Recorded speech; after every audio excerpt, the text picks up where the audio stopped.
मेरा सादर प्रणाम एवं यहाँ पर उपस्थित सभी गणमान्य अतिथि एवं सम्मानीय आचार्य एवं आचार्य को मेरा सादर प्रणाम और यहाँ पर उपस्थित सभी सखा बंधुओं को मेरा राम राम।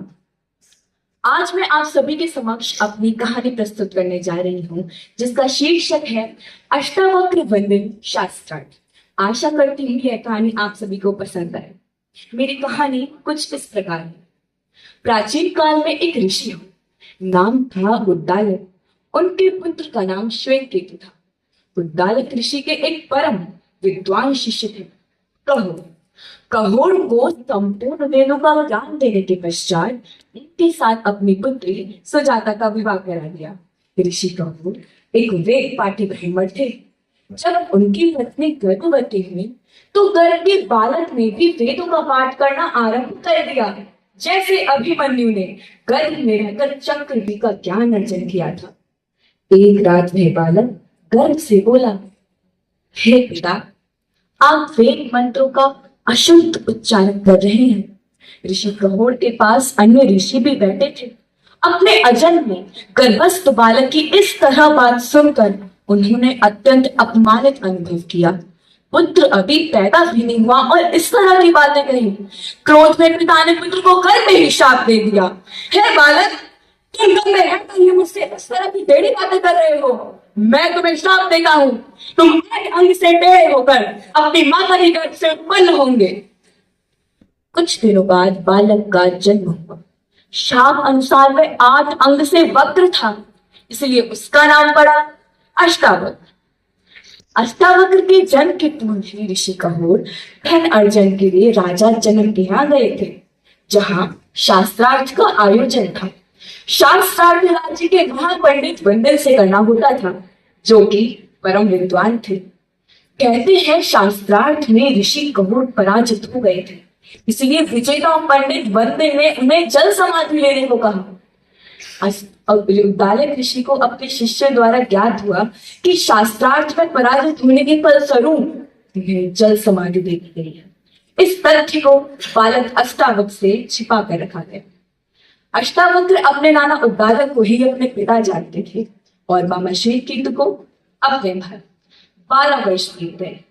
एक दिन अचानक अष्टावक्र को अपने पिता के बारे में वास्तविक तथ्य की जानकारी हुई। कारण था कि एक दिन अष्टावक्र अपने नाना उद्दालक की गोद में बैठा था।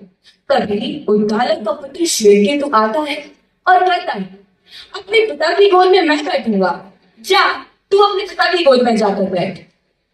जा तू अपने पिता की गोद में जाकर बैठ? तो क्या मेरे पिता कोई और है? उसी समय अष्टावक्र के मन में सवाल उठा और वह रोता हुआ अपनी माता के पास जाता है और कहता है, माँ, मेरे पिता कौन है माँ? क्यों यही सवाल तो मुझसे बार बार पूछता रहता है? मेरे पिता कहाँ है माँ? ऋषि उद्दालक ही तेरे पिता है। ऋषि उद्दालक मेरे पिता समान है माँ, पिता नहीं।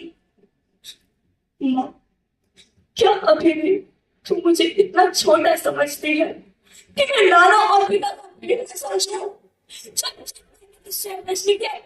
तूने मुझे डाल दिया।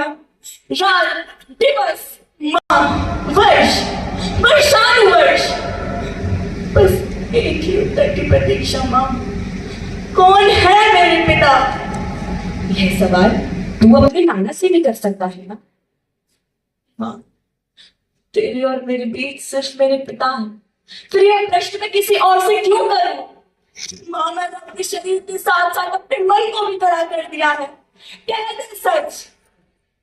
तब उनकी माता ने उन्हें सारा वृत्तांत सुनाया। बालक अष्टावक्र को बड़ा आघात लगा। उन्होंने उसी समय अपनी माता से कहा, माँ, मुझे आज्ञा दीजिए, मैं अभी जाकर उस दुष्ट को शास्त्रार्थ में परास्त कर आता हूँ, तभी मैं अपने पिता का अच्छी तरह से बदला ले सकूंगा। माँ ने बालक को बहुत मनाया, लेकिन अष्टावक्र एक नहीं माने। वह अपने मामा श्वेतकेतु को लेकर राजा जनक के दरबार की ओर चल दिए। उस समय राजा जनक के यहाँ महायज्ञ का आयोजन था, जहाँ देश भर से अनेकों विद्वान उसमें सहभागिता लेने के लिए आए।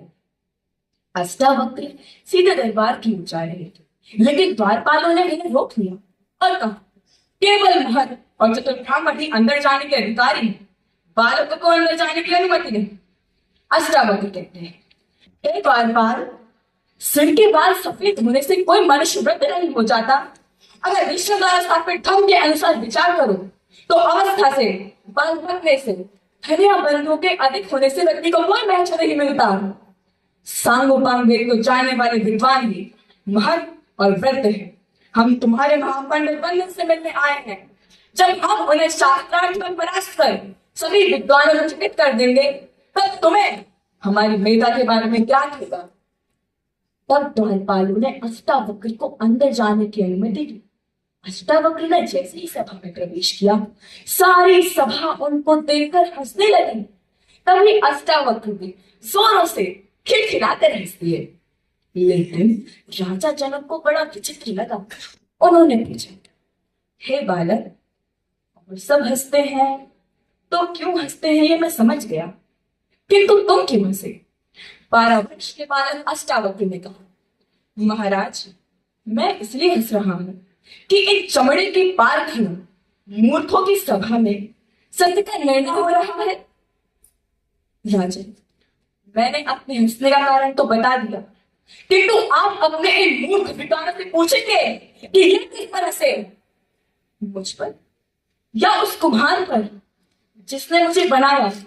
पूछेगा ना किस पर हंसे ये सब?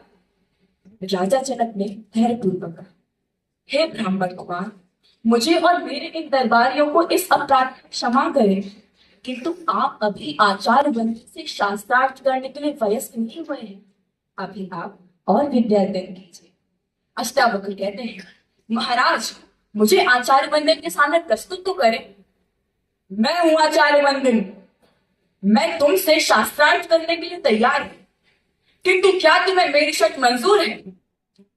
दोनों में शास्त्रार्थ का अंत होता दिखाई नहीं दे रहा था।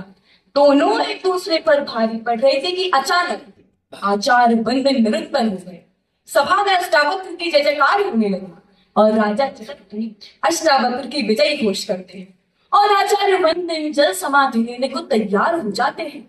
लेकिन अष्टावक्र कहते हैं मैं आपको जल समाधि देने नहीं आया हूं आचार्य बंदन। आपके इस अपराध और इस प्रथा के कारण कितने ही निर्दोष विद्वानों की जान चली गई। याद कीजिए आचार्य कहोड़ को आचार्य बंदन, मैं उसी कहोड़ का पुत्र हूं। मैं चाहूं तो आपको जल समाधि दे सकता हूं आचार्य, किंतु मैं ऐसा नहीं करूंगा। आपको क्षमा करना है मेरा प्रतिशोध।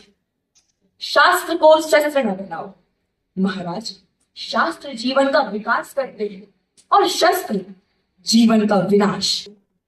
हमारे इतिहास में ऐसे 2 वीर बालक हुए जिन्होंने गर्भ में रहकर ही ज्ञानार्जन किया। पहले वीर अभिमन्यु जिन्होंने गर्भ में रहकर चक्रव्यूह का ज्ञान प्राप्त किया था, और दूसरे अष्टावक्र जिन्होंने शास्त्रों का ज्ञान प्राप्त किया। प्रणाम।